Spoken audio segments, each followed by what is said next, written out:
वीर Kumar कंटो one में भटकते भटकते एक मंदिर के समीप पहुंचा। मंदिर में भगवान शंकर की मूर्ति देख उसने सोचा, भगवान इस वन में अकेले हैं, कहीं कोई पशु इन्हें कष्ट न दे। शाम हो गई थी। कण्पा धनुष पर बाण चढ़ाकर मंदिर के द्वार पर पहरा देने लगा। सवेरा होने पर उसे भगवान की पूजा करने का विचार आया, किंतु वह पूजा करने का तरीका नहीं जानता था। वह वन में गया, पशु मारे और आग में उनका मांस भून लिया। मधुमक्खियों का छत्ता तोड़कर शहद निकाला। एक दोने में शहद और मांस लेकर कुछ पुष्प तोड़कर और नदी का जल मुंह में भरकर मंदिर पहुंचा। मूर्ति पर पड़े फूल पत्तों को उसने पैर से हटाया। मुंह से ही मूर्ति पर जल चढ़ाया, फूल चढ़ाए और मांस व शहद नैवेद्य के रूप में रख दिया।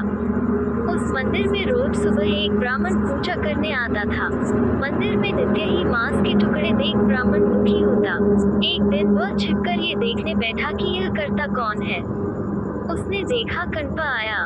उस समय मूर्ति के एक नेत्र से रक्त बहता देख उसने पत्तों की औषधि मूर्ति के नेत्र पर लगाई, किंतु रक्त बंद नहीं हुआ। तब कण्पा ने अपना नेत्र तीर से निकालकर मूर्ति के नेत्र पर रखा।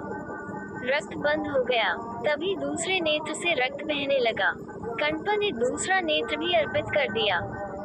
तभी शंकर जी प्रकट हुए और कण्पा को हृदय से लगाते हुए उसकी नेत्र ज्योति लौटा दी और ब्राह्मण से कहा, मुझे पूजा पद्धति नहीं, श्रद्धापूर्ण भाव ही प्रिय है। वस्तुतः ईश्वर पूर्ण समर्पण के साथ किए स्मरण मात्र से ही प्रसन्न हो जाते हैं और मंगल आशीषों से भक्त को तार देते हैं। भगवान शंकर का 7वां अवतार है गृहस्थी। यह अवतार हमें संदेश देता है कि हम जो भी कार्य करें उसके केंद्र में भगवान को रखें। अर्थात यदि हम सिर्फ भोजन प्राप्ति के लिए भी कोई कार्य कर रहे हैं तो उसका माध्यम पवित्र तथा धर्मानुसार होना चाहिए। इस कार्य में किसी का अहित नहीं होना चाहिए, तभी हमारा कार्य सफल होगा।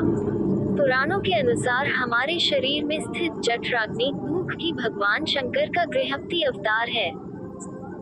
भूख लगने पर हम जो अन्न ग्रहण करते हैं उसी से हमारे शरीर का पोषण होता है तथा हमारे शरीर में स्थित सूक्ष्म प्राणों को संतुष्टि प्राप्त होती है।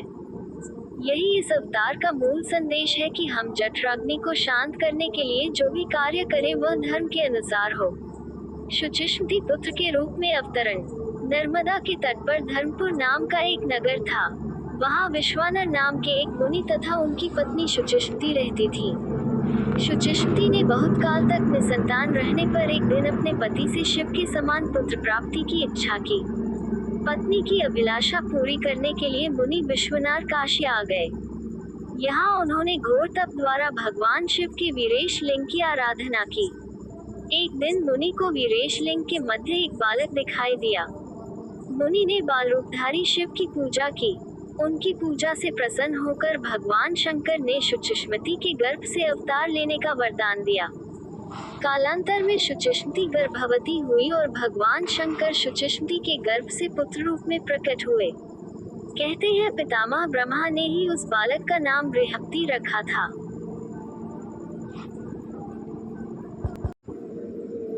एक बार ब्रह्मा जी व विष्णु जी में विवाद छिड़ गया कि दोनों में श्रेष्ठ कौन है।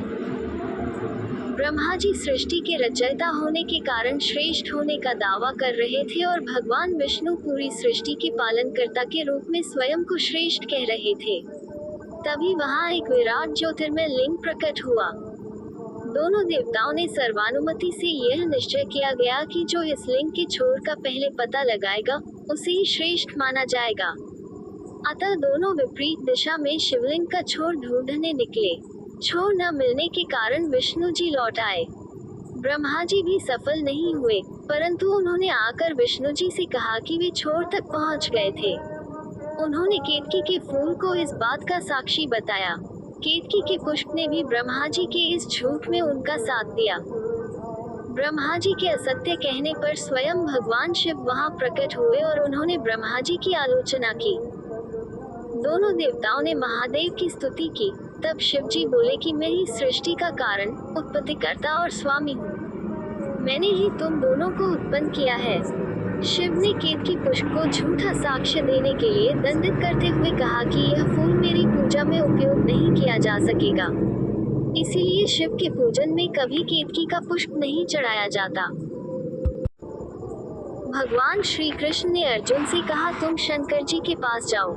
शंकर जी के पास पाशुपत नामक एक दिव्य सनातन अस्त्र है, जिससे उन्होंने पूर्व काल में सारे दैत्यों का संहार किया था। यदि तुम्हें उस अस्त्र का ज्ञान हो तो अवश्य ही कल जयद्रथ का वध कर सकोगे। उसके बाद अर्जुन ने अपने आप को ध्यान की अवस्था में कृष्ण का हाथ पकड़े देखा। कृष्ण के साथ वे उड़ने लगे और सफेद बर्फ से ढके पर्वत पर पहुंचे। वहां जटाधारी शंकर विराजमान थे। दोनों ने उन्हें प्रणाम किया। शंकर जी ने कहा, वीरवरों, तुम दोनों का स्वागत है। उठो, विश्राम करो और शीघ्र बताओ तुम्हारी क्या इच्छा है। भगवान शिव की यह बात सुनकर श्री कृष्ण और अर्जुन दोनों हाथ जोड़े खड़े हो गए और उनकी स्तुति करने लगे। अर्जुन ने मन ही मन दोनों का पूजन किया और शंकर जी से कहा, भगवान, मैं आपका दिव्य अस्त्र चाहता हूँ। ये सुनकर भगवान शंकर मुस्कुराए और कहा, यहाँ से पास ही एक दिव्य सरोवर है, मैंने वहाँ धनुष और बाण रख दिए हैं। बहुत अच्छा कहकर दोनों उस सरोवर के पास पहुँचे। वहाँ जाकर देखा तो दो नाग थे। दोनों नाग धनुष और बाण में बदल गए। इसके बाद वे धनुष और बाण लेकर कृष्ण अर्जुन दोनों शंकर भगवान के पास आ गए और उन्हें अर्पण कर दिए। शंकर भगवान की पसली से एक ब्रह्मचारी उत्पन्न हुआ, जिसने मंत्र जप के साथ धनुष को चढ़ाया। वह मंत्र अर्जुन ने याद कर लिया और शंकर जी ने प्रसन्न होकर वह शस्त्र अर्जुन को दे दिया। ये सब अर्जुन ने स्वप्न में ही देखा था।